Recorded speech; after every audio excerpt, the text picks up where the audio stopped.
Border security is part of what defines a sovereign nation, the ability to control who comes and goes and provide assurances that national security is indeed the preeminent function of the federal government. South Carolina Republican Congressman Trey Gowdy, who chairs the subcommittee on immigration of the full Judiciary Committee. As we continue now on America's Forum, the big news today, the president's proposed amnesty stopped in its tracks as last night a federal judge halted those executive actions offering protection and work permits for up to 5 million illegal aliens. But will the ruling stand? For more on this story, let's again ask our good friend Larry Elder, political analyst, talk show host extraordinaire at Newsmax LA. What do you think, Larry? What happens next? Well, I hope it won't stand. Jonathan Turley is a left-wing, very popular lawyer from George Washington University, twice voted for Obama. He was hired, as you know, by John Boehner to file a lawsuit about all these executive orders. And he said this is a defining moment. If we don't do something, meaning if the Congress doesn't stand up, the separation of powers is over. And this president has walked all over the Constitution. And this is from Jonathan Turley, a left-wing guy who twice voted for Obama. So my hope is eventually it'll be overturned, but Obama will be long gone and the damage will be undone.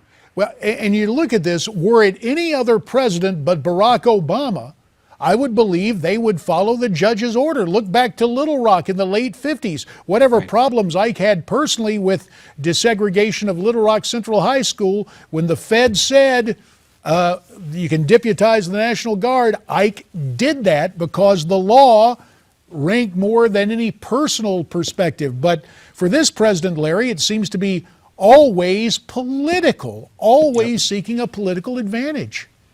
And JD, what bothers me about this whole debate, the other day on my radio show, I played a clip from a guy named Eliseo Medina. He at the time was executive director of, I believe, AFL-CIO, gave a speech and he talked about the number of new citizens who would vote for, quote, progressive issues. And said if we have 12 million new citizens, 8 million of them voted for our cause, we're going to have a voting coalition for the long term.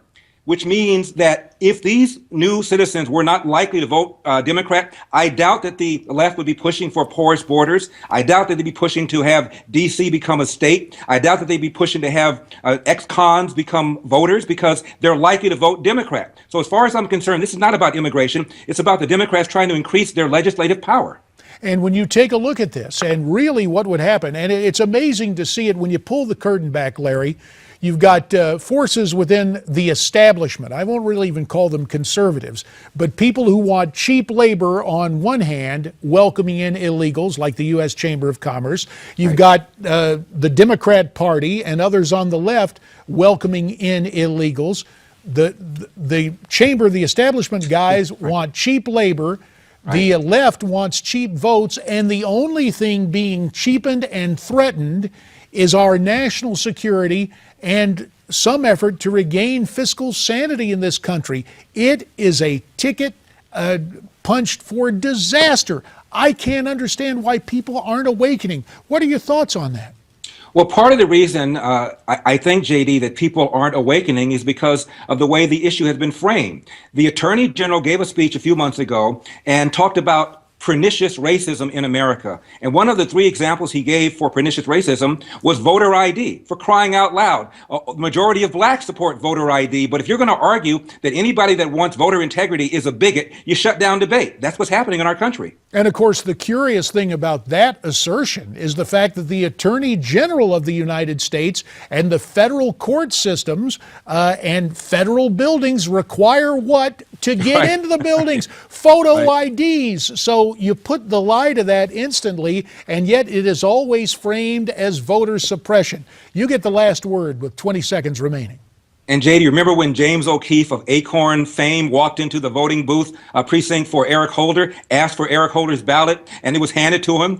James O'Keefe is a white guy, looks nothing like Eric Holder. If that doesn't prove the need for voter integrity, I don't know what does. Yeah, you know, it's a bipartisan thing. Jimmy Carter said it for Democrats and James Baker for Republicans. Nothing wrong with people proving they are who they claim to be when they go to vote. Larry Elder, you live up to the claims. Political analyst extraordinaire, we thank you for your time this hour. And hour 2 of America's Forum is coming right up.